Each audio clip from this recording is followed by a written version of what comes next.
If I was to ask you this question, who is the master of you? Is it your mind? Is it your body? Or is it you?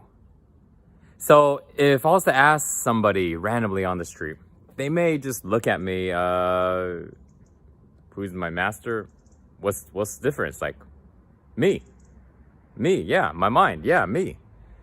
And so I want to make this video because there's a lot that can be explained about this, about what it is that we're talking about who is the master, on whether or not our mind is the master of who we are, or our body is the master of who we are, or whether or not our mind and our body is just a tool, a vehicle.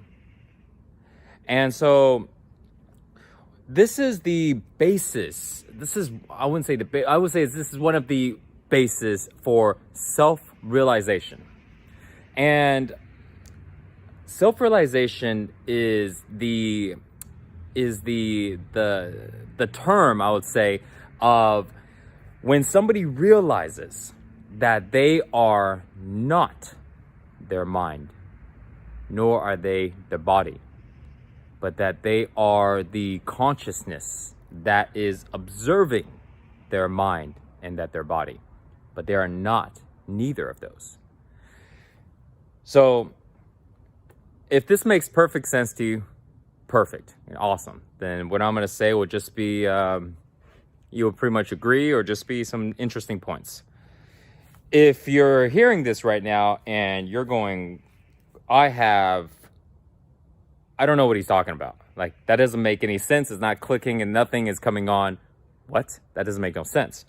Then this video is for you, because self-realization is one of the primary and aspects of spirituality, almost like the goal for spirituality. Now, that's just one perspective of looking at it. You know, spirituality is just as big as everything. So, but if I had to go ahead and pinpoint it into something that a person can go ahead and focus on, I would say self-realization. So the reason why we are not our mind or our body, I want you to think about this. So the question was, are we the master of it? So if we are the master of our mind, what that means is, if our mind is saying something, we don't have to listen to it. We don't have to agree. We don't have to let it influence us, because we're the master, right? The mind is working for us. It is a tool. I would not listen to my tool. My tool listens to me, right? It's like I'm driving a car and my car is like, we're going to this direction. I go, no, we're going that direction. That's where I want to go. And if the car doesn't listen, I would go ahead and make the car listen, right? So with our mind, it's the same thing. But if we don't realize this, then what happens is, whatever our mind is saying, we believe that this is what should happen. We believe that this is the truth. And if we don't believe that it's the truth, then we also would just believe, or we would be influenced. We would be influenced completely. And it's very difficult to escape the mind, because it's with you all the time. It's that voice in your head. It's the images that we see. And so you can't really get away from it much. You know, you can create a little separation here and there, but for the most part, it's right there. If we understand that we are not our mind, and we are not the thoughts and the images, that we are the consciousness, the observer, we are observing the mind. The mind is like a river. And it's like a river that's constantly passing. And we see thoughts, it passes. We see images, we see ideas, we see all of these things just passing and passing and passing. But we don't attach ourselves to it. We don't go ahead and totally be lost in whatever is passing. We see it, we're aware that it's there, but we don't identify with it. See, self-realization is when we disidentify with our thoughts, with our mind and we disidentify with our body. So therefore, I have the identity of who we are as consciousness, as the observer. Have you ever heard anybody or written anywhere with the word I am? And then that's it. There is no I am blank, blank, blank, blank. No, there's just only I am. This is basically talking about, pointing to the same thing. When we say I am, and that's it, then we are basically stating that we are consciousness. We are the observer, the awareness. We are the thing that cannot be pointed to. And so to say that we are even consciousness is, in reality, technically it is not 100% true, because if not, it would be I am consciousness. But the I am part of us is the part that is eternal, that is constantly aware of our life, aware of everything that is happening. But we are not the things that are happening.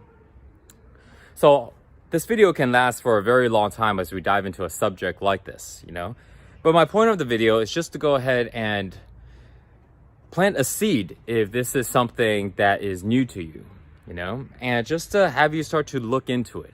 There is countless amounts of information that will start to describe and start to talk about self-realization, about letting go of this attachment to the thoughts that we have, identifying it to be us.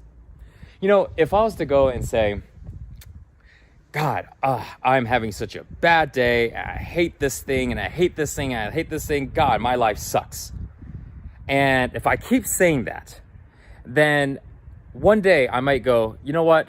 I don't want to believe that anymore, because all those other times I believed it and my reality reflected it. But now I go, I don't want to believe that anymore. But that doesn't mean that I get to stop these thoughts. I might have been saying this for a few months or maybe a few years. And now that I want to stop it, I can't stop it. It just still comes. All right, I'm just kind of chilling, still complaining about this, complaining about this. And I realize I don't really want to complain, but yet it's just happening constantly. It's like on autopilot. It's like my mind has patterns, right? We all have behavioral patterns, habits of thinking, habits of behaving. And so in our head, our thought habits are, I keep judging, I keep complaining. But when we start to learn that we are not the master of our thoughts and that we don't let it dictate us, we may still be complaining and still hearing these things, but we are not letting it influence us. Now this becomes like just somebody in the room, or like a radio or a TV playing. We don't have to believe everything that we're hearing or that we're watching. We don't have to believe everything that a person is sharing with us. But maybe we're not able to shut it off. We're not able to get away. So therefore we are still experiencing it through our senses. We still see it or we still hear it, but we don't have to let it influence us. So therefore, now we're able to take back control over our life. So if I go, I don't want to be this person, who's constantly negative and complaining all this. I want to be a positive person. But in order to be positive, it's going to be very difficult if I'm constantly hearing these negative complaints and also feeling these negative complaints, feeling these negative thoughts and these negative perspectives. How about if I wanted to go ahead and be positive? How can I be positive while still hearing this negativity that's left over from the way I was before? But now I still can't stop it. And the first step is to realize that you're not your thoughts, that you're not your mind. And now the same thing goes with your body. Just because we feel what's happening in the body doesn't mean we have to obey it. You ever hear people talk about how they say, listen to your body, right? Now that's really important. It's great. Listen to your body. But I think if we were to dive into a little bit deeper, what is actually being explained is that we need to be aware of what is happening in our body. But that doesn't mean that we need to listen and obey blindly what is happening to the body. So here's an example. Let's say here's a real life example, right? I'm standing outside right now. It's got to be about 50 degrees, maybe mid 40 degrees. It's cold, like my feet is freezing, all right? Straight up becoming numb right now. So is my hands. So if I'm listening to my body and my body goes, it's cold as shit out here, I need to go and get inside or put on a jacket or a glove or have some shoes. But that's what my body is. That's the awareness. That's what's happening in my body. It's cold. Now, I am the master. Now, I say, nope, I'm going to stand out here. I'm aware that my body is happening to my body. This is happening. But I still choose to stand out here and finish this video with you guys. That's the difference. When we are the master of our body, we are aware of what's happening. It's always good to be aware because this is the vehicle. Our body is the vehicle in which we live this life. So we want to know if it's strong, if it's weak, or if it's cold, or if it's hot, or if it's injured, or something is wrong with it. But we don't want to go ahead and blindly let the condition of our body dictate our thoughts or dictate our actions and dictate our decisions. We only let it to be a variable. We let it to be information that we gather, just like everything else. If we let everything around us dictate our thoughts and our decisions and choices in our life, then we become a victim or a consequence and an effect of our environment. And while we know that our environment affects us a lot, but we don't have to let it affect us completely. We have the ability to take back control. So that same thing goes with our mind.